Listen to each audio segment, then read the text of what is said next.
It should be left behind, but it allows for some semi-cool, when the cloaking barrier comes up, it does cut Nettles in half. He's literally cut off at the knees. And then the suicidal guy finally has a reason to commit suicide. He can jump in the engine and make the ship crash. It gives them a point. I guess. I struggle to use that word. Something got cut because the shield starts and McKenna gets under it. Nebraska gets over it. Yeah. And Nettles gets cut up at the knees and thrown back. But then all of a sudden, Nebraska's coughing up blood. Mm-hmm. And I know in the original script, he died because somebody fired a missile at the ship and he was outside the shields. But something here, I'm like, did they go too high? Is the pressure too high? He was dying anyway. He was not in a position where he was going to survive this flight. So he decides as his last act to be heroic and jump into the engine, which conveniently doesn't have a shield. But I never, on 2 viewings, figured out why he was coughing up blood. Yeah, you're right. It's a leftover from something else. And all of this is a mishmash. At the end, I mean, you can track it if you want to, but basically everyone gets a moment.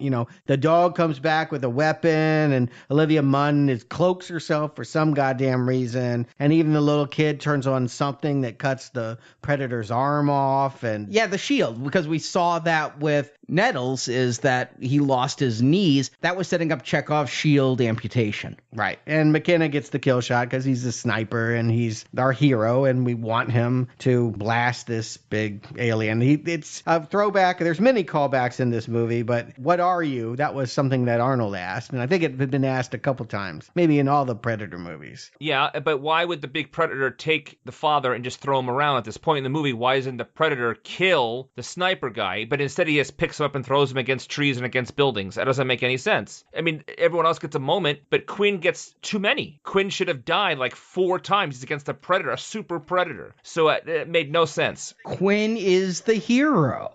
Yeah, because he got overshadowed by his loonies, you haven't felt that he deserved to live till the end here. And so when he's doing this impromptu memorial for his fallen friends, I mean, I didn't even recognize this stuff. He's like, I'll always think of Coyle when I hold up the Tootsie Roll. I'm like, really? Did he ever have a Tootsie Roll? Hula Girl? Baxley? I didn't know any of this stuff, but whatever. We're told they're the ones that won't be remembered, but we're thinking more about these loonies than we're thinking about this family here when they pull it together for some epilogue and where they're all working for the space program. Did that not feel like the ending to Independence Day Resurgence, where they talk about, we're going to take the fight to the aliens, and they have the special technology? And I thought the green screen on top of the ship was bad, but dear Lord, how bad was that Predator suit? How completely cartoonish and two-dimensional was that? It looked like a reject from Virus, that Jamie Lee Curtis 90s movie. Wow.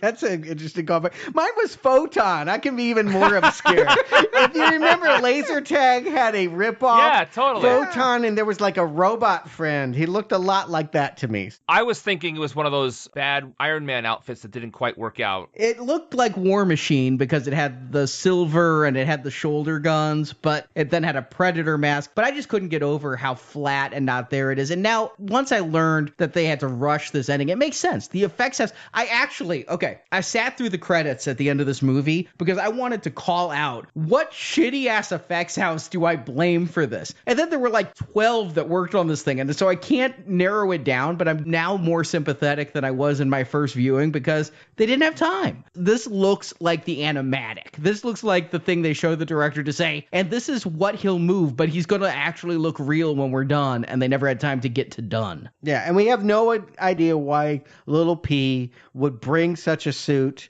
to kill his own kind. That is just a glaring, unanswered question that just makes all of this feel very, very strange. I don't know why Quinn thinks that he'll be wearing it next time or why there will be a next time. And they really needed a better joke than the 42 longs thing. It's just, what the hell? Before we end up here, guys, I want to ask you, obviously all 3 of us probably caught the 3 big references to the original Predator Predator, we instead of saying it's an ugly motherfucker, she said it's a beautiful motherfucker. They get to the chopper, which was a grown, funny kind of laugh thing. Yeah, because they meant bikes. They meant motorcycles. But the third one, and I thought that was quite strange, they had Billy's laugh. The big giant Predator did Billy's laugh from the first movie, and I thought that was a really strange callback in that why would this Predator have that programmed in his suit, especially if he echoed it back in context in the first movie. Did you guys catch that? I didn't catch the Billy laugh. What I caught was Predators can speak English. I always thought in that first movie and the second one, like they were using some kind of voice modulator. Nah, they can just learn our language, and apparently they know what it means. Next time you watch the movie, guys, see if you can hear Billy's laugh. I'm pretty sure I heard it. I'm like, I can't believe they used that. So next time you watch it, Arnie, when you're cleaning the house, when it's on in the background, you let me know. I'm never watching this film again. But your friend. Sorry, Javier. I'm going to go watch Overboard. He was in that too. And I would rather watch the remake of Overboard. Well, we're doing our Overboard retrospective next year, right? When they do a remake the third time. That's just when Now Playing has overstayed its welcome. That's when we've gone overboard. See, that's a Shane Black joke right there.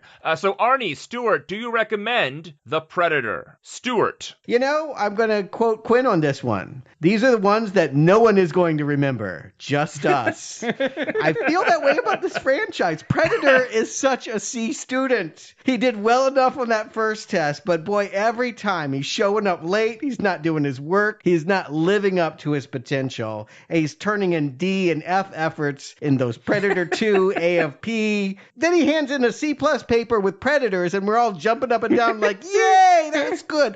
That movie wasn't good either. I want to turn that arrow at least sideways, if not all the way down. We've given this guy a pass for way too long, and 30 years later, I think we're owed another movie of the quality of the original. And that's what I'm judging this on. It can't just be a C paper, which is what I think this is. We've talked a lot about the little problems that become more apparent when you watch it a second time, frankly. I thought the movie was okay, even almost recommendable the first time I watched it. Upon closer analysis, boy, the flaws in the edits were ugly and obvious, but ultimately, whether it's mediocre or bad, it should be really good. We're owed another really good Predator movie after wading through all of these half attempts to keep the franchise going. There doesn't seem to be a good reason. All of them. They're all not recommends with the exception of the first Predator, and this is no exception. Arnie. The end of the movie, we're told that the Predator brought us a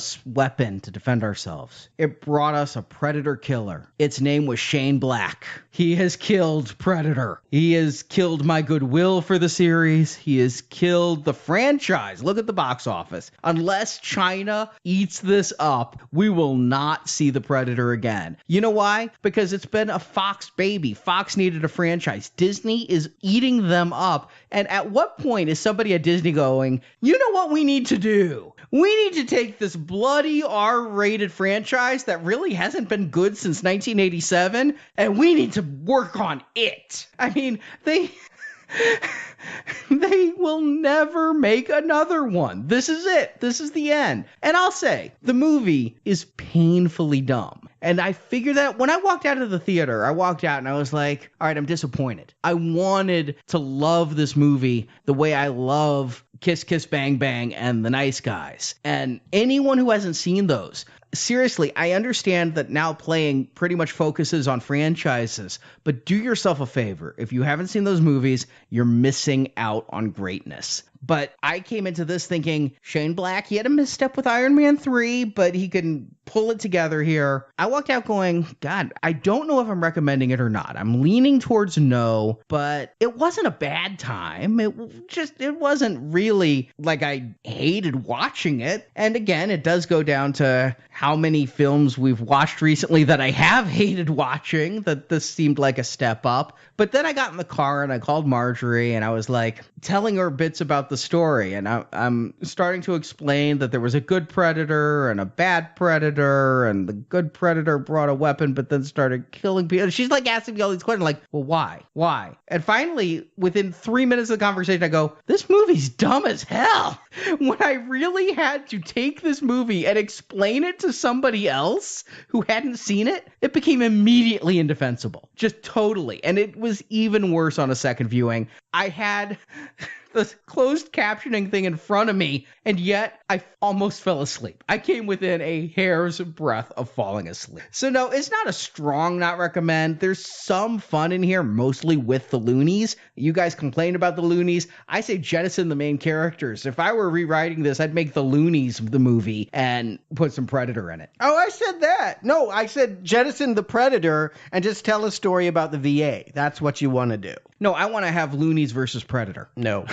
Arnie, what I said was, if you're going to have the movie start with this family, then tell the story about the family. Don't transition to a whole different set of characters to make the movie about them midway through. But I had the same problem you guys had, is that when I was watching the movie, I was okay. And I was enjoying a lot of it. I was enjoying some of the jokes. I started turning on the movie here and there. But as I was watching it, and I was more and more annoyed about how there's a data dump here and there, and how the characters that I thought were the movie was about, it wasn't about them, how I didn't really know anybody's names because it wasn't clear, how characters' personalities switched from one thing to the next, and then it was just strange, and dogs. And the more you think about it, the worse it gets. So the funny thing about this is sometimes I'm very forgiving about a movie if I'm having a good time, and for the most part I was having a good time, but there's a moment in this movie where the movie just really starts to fall under its own weight. And that last act, I was saying to myself, thank God they're getting back to a forest and getting back to the jungle, and I'm enjoying Predator action, but at the same time it made it also apparent that I am so tired of Hollywood making those remake sequels, like Jurassic World and The Force Awakens, where it's basically the same movie again, but it's technically a sequel. But this time I'm like, boy, they really could have done that here, and I think we all would have wanted that now. We all would have wanted another Predator in the jungle kind of movie, maybe combination of the last movie with a whole bunch of people on a different planet with a whole bunch of predators, something like that, but basically remaking the first movie, acknowledging the other movie had taken place, and maybe get something closer to what we think is a Predator movie like we talked about in the last episode of this retrospective series. The more I thought about this movie as I was watching it, and the more on the way home I was thinking about what I was going to do here, I did not have a terrible time watching it, but I can't recommend it. I can't. I'm going to have to go with you two and say it's a weak not recommend, only because I did have somewhat of a good time watching it, but the more I think about it, the more the movie leaves a more bad taste in my mouth. It's an unfortunate misstep.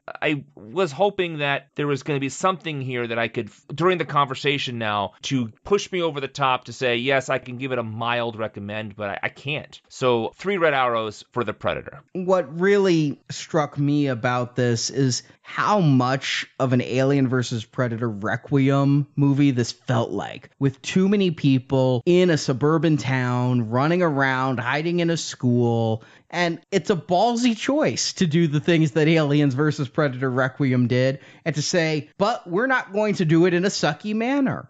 This is clearly better than Aliens vs. Predator Requiem, but no, it's not good enough to not have those comparisons drawn. The saddest thing to me is this is the 3rd best Predator film, I think.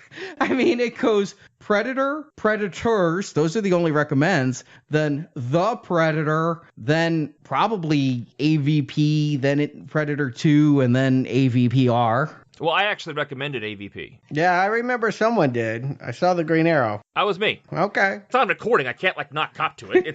You can hear it in our archive section at nowplayingpodcast.com. I like that movie because, as I just said, I can forgive a movie of having a good time with it and listen to the podcast. I would have a different order than you, Arnie. I just stop with the first one. There really is no successful follow-up at all. You can enjoy certain things about it. Yeah, maybe this one had some jokes you laughed at, or maybe you like taking it to futuristic LA in part 2. There could be elements of all of them that you could cite and say, oh, that was good, except for Alien Requiem. That one, there's actually absolutely nothing redeemable about it, but they're not trying very hard to make a good movie again. And it's unfortunate that the pieces can't come together one and then forget it. I'm going to forget this. It's very easily forgotten. And that is a shame, because I really was looking forward to the Predator here. It was one I was looking forward to this fall, but I'm also looking forward to the next time we're going to be talking to Brock. Oh, thank you. That's so sweet. It's not going to be all that long before you're back on the main feed